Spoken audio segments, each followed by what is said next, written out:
Um, One thing that I wanted to say about the invocation of the Bolshevik Revolution, I think that this is one of these things about the history of the 20th century, that the Bolshevik Revolution had a kind of a multiple legacy. And maybe its strongest legacy, especially in the understanding of it in the 1960s, was as an anti-imperialist, anti-colonialist, modernizing revolution of a backward country. And I think that in some ways that's the least important aspect of the Russian Revolution. The Russian Revolution, to my mind, was an international event. There were actually many sort of social revolutions that issued out of the end of World War I, including in Germany, Hungary. There was a strong movement in Italy that Gramsci had been associated with.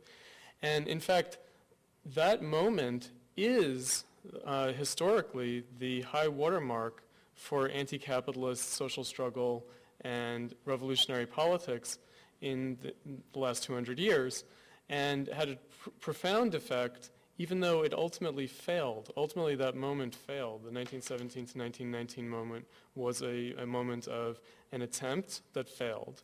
And the nature of the Soviet Union was conditioned by that failure. In other words, and this is an old story, the isolation of the revolution, and specifically the Marxists prior to World War I had a vision of a transformation of global capitalism, not a vision of simply national revolutions.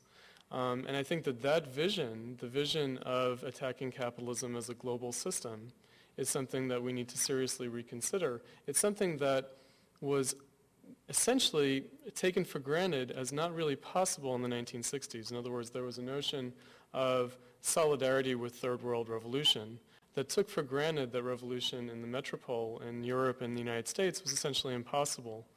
And so we have to, at least take notice of the fact that 100 years ago, there was a million-strong workers' movement throughout the developed industrialized world that aimed at a global transformation, and we haven't really seen anything like that in a long time.